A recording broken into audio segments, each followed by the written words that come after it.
This is the Smart Buildings Academy podcast with Phil Zito, episode 459. Hey, folks, Phil Zito here, and welcome to episode 459 of the Smart Buildings Academy podcast.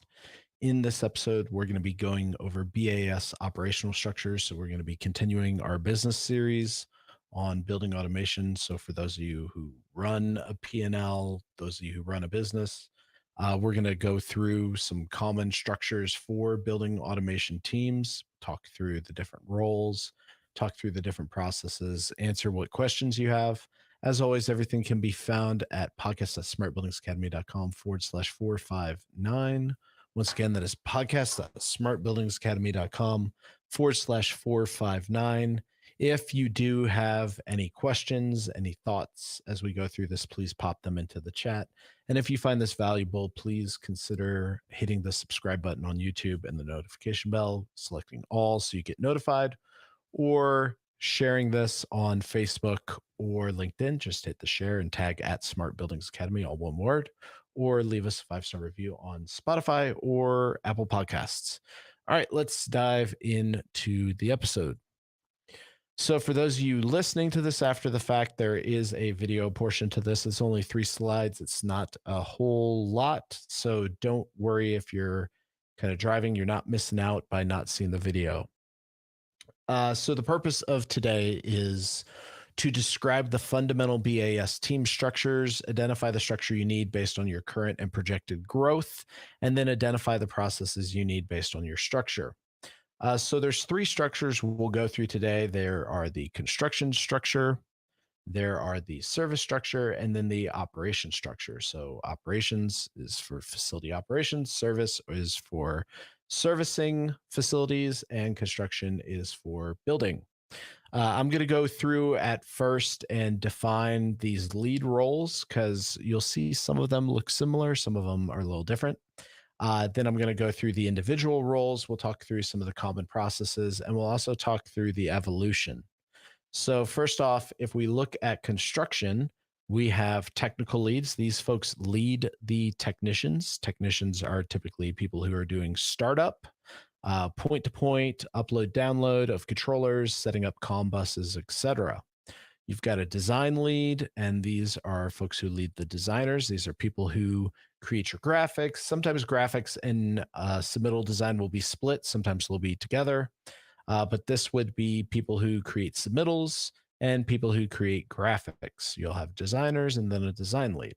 Programmers obviously write the programs, and then project leads. These people lead the PMs. You have a project admin who's responsible for contracts, billings, material order, et cetera. And all of this reports into the operational P&L holder. Now, a lot of you maybe have a $1, $3, $4 million controls business. You're just getting started. You're wondering how in the world does any of this work? What typically we see when someone is building a new controls organization, obviously, if you're part of an OEM or an established controls contractor, you have established processes. You should have established job descriptions. You should have established roles. Career progression, you should have established processes, etc.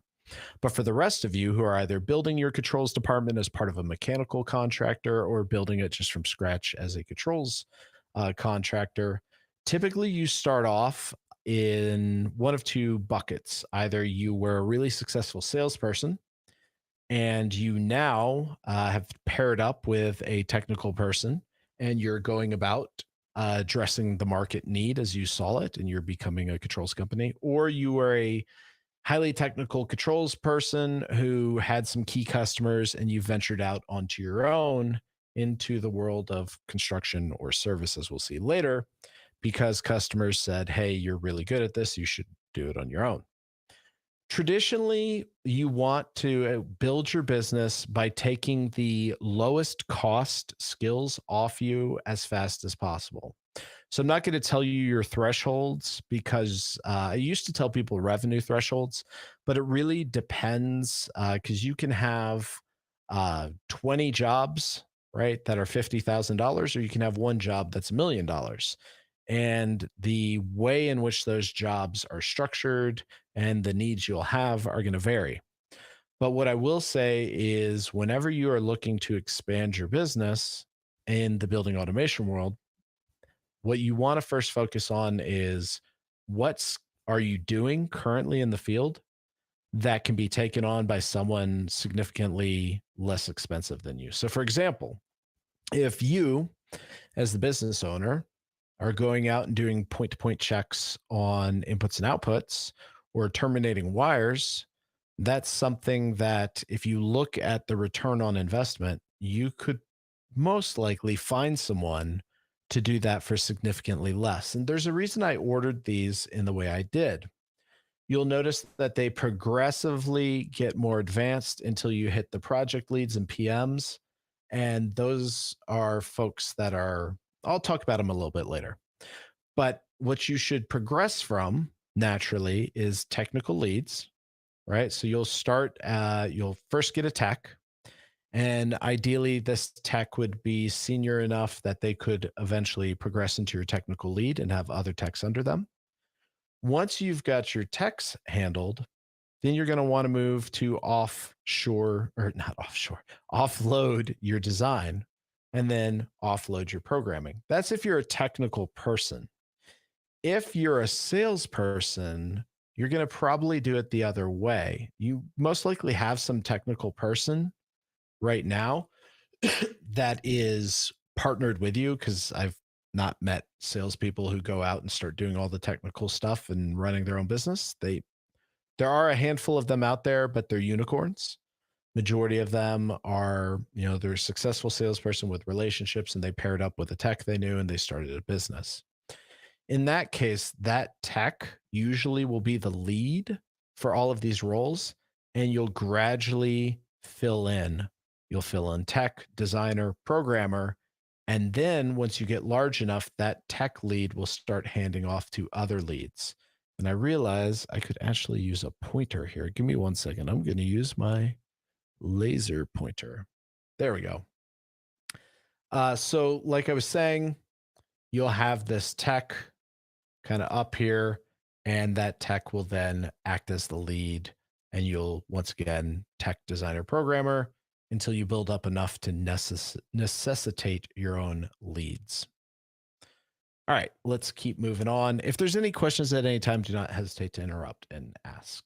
You will not be interrupting, so don't worry about it. All right, let's turn this off and let's move to the next slide. And let's turn the pointer back on. And we're going to move to service. Traditionally, service is structured in two primary buckets. You have technical service, which is going to be your planned preventative maintenance, and your unplanned reactive maintenance. So service calls and planned service agreements. That's going to be typically executed by your service techs, which then will have a service lead. Then you've got your retrofit leads and your retrofit techs. So your retrofit techs are going to execute any retrofit work. So this is going to be work that you go to an existing site, it has somebody else's system or legacy system, and you upgrade it. Eventually, you'll build up enough book of business in this to need a lead who will lead this. And those leads are going to be a blend of project management and technical experience. And then your service admin exists to do dispatch, to go and make sure your trucks are stocked to handle any service escalation, and to make sure that people are sent to the right PM projects that they need to do, preventative maintenance, planned service agreement projects. All right, let's keep moving along. I turn this off and turn it back on. And let's talk through operations. So operations, this is facility operations. And what this typically will look like is, and I'm actually just going to verify real quick that everything's streaming properly. I normally do this, but I had a long weekend. All right, good. We're looking good. So like I said, with owner operations, you're typically going to have a director of facilities, and then under that director of facilities or facility manager, you are going to have operators and engineers. This is going to be on the operational side. So these folks are going to operate the facility. Operators, they typically exist to go and change points, go and monitor systems, monitor graphics. They operate the system. Depending on your vertical market as well as the complexity of your buildings, you may or may not have engineered. Now, engineers does not mean licensed engineers unless you're in Canada or other countries. In the US, it can simply mean someone who goes and does more complex work, whereas an operator will operate the building. An engineer will be able to go into the building systems, modify graphics, understand programs, potentially even rewrite programs. I've met building owner operators that have actually created their own building automation system and deployed that. These are more usually university customers, things like that. So these two roles in and of itself, you'll typically start with operators and you'll outsource the engineering until you have a large enough set of facilities or something that is critical enough to deem having engineering in-house. Then we've got this construction lead. This role exists for new construction. They are your representative on the construction team, on the new build team. So, establishing building standards, facility standards, ensuring that those standards get communicated to the engineer of record and enforced throughout the contracts. That is the purpose of the construction lead. So they sit with the construction team, typically part of an actual separate P&L. So it wouldn't be the operational P&L, it would be the capital projects team, typically. And then facility admins, these are folks who are meant to collect trouble calls, dispatch them to the appropriate roles. They are also meant to coordinate any interaction with the contractors that come and work on the sites. Let's go back, get rid of the projector. So those are the fundamental team structures. Now let's talk about identifying the structure you need to have based on your current and projected growth. So if you're currently a smaller controls business, you're, like I mentioned, going to typically just add a tech to augment you if you're a technical person. If you have a partner who's technical and you're more on the sales side, you're still going to add techs, but you're going to be able to delay the lead roles a little bit. It's only when you get to a certain amount of projects, and I'm not going to tell you what that is because it's really dependent on each business, that you'll want to start adding project managers, and then you're going to add a project leader to be over these project managers. But getting an admin to assist in billings, assist in material orders, that's pretty low hanging fruit. As soon as you start to get any significant amount of work and you have a handful of techs, getting that project admin on board so they can manage billing, payroll, material orders, etc., that is going to be a critical role. So that would be my progression, would be add techs, add the project admin, then add the designer and the programmer, then add your leads, and then start to look at adding a PM. Kind of the same time you add the leads, you'll add the PM. And then as you build up, you'll actually could do one of two things. You can have a pool of talent, and the pool of techs, pool of designers, pool of programmers can be dispatched to the PMs based on their leads. Their leads will work scheduling. Or you can have kind of a horizontal team where each PM has a dedicated amount of programmers, designers, and techs. I prefer the pool method. I think it provides greater flexibility. Some folks prefer the horizontal method because doing that creates a team atmosphere with that PM. And some people believe that may or may not increase retention rates. If we look at service, building this out, it's pretty straightforward. Usually, when you're building out a service team initially, it's done as an attach. So you look at your attach rate. So you either are attaching to your construction controls or your mechanical uh, construction projects. So you'll have a service tech, you'll attach them to that job, typically as part of a planned service agreement initially. And then you will leverage those service agreements to create service leads and you'll start responding to those. So as soon as you have 1 to 2 techs, you'll want to get a service admin who can manage dispatch. And then once you have that, your tech should be finding pull through. You should be incentivizing them to find pull through, at which point you'll need retrofit techs to execute that pull through work if it becomes complex enough. And eventually you'll need retrofit leads. Then right here, I kind of already talked through this earlier, but you start with operators. Depending on the complexity of the building, you may add some engineers. You can initially have a single lead over both roles, but if you get enough people and it gets complex enough, you may want an operator lead and an engineering lead. But as soon as you start to add operators, you should add a facility admin.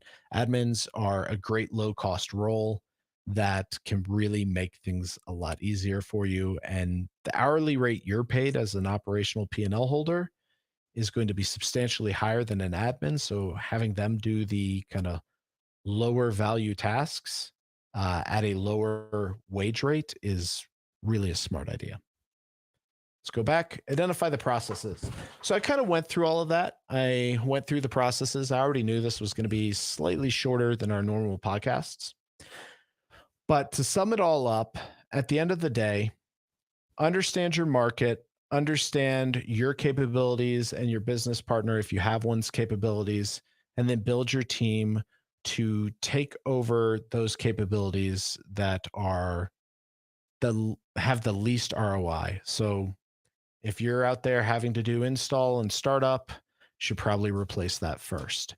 If you're only having to do programming, you could probably bear that a little bit longer. But that's the basics of operational structures. We'll get into processes in a future episode. We'll talk through common processes. We'll look at the project development lifecycle. So we'll talk about from release to operations to your initial submittal design, takeoffs. We'll talk about point to point. We'll talk about the entire project lifecycle from start to finish. That being said, I'll see if anyone has any questions before we call today.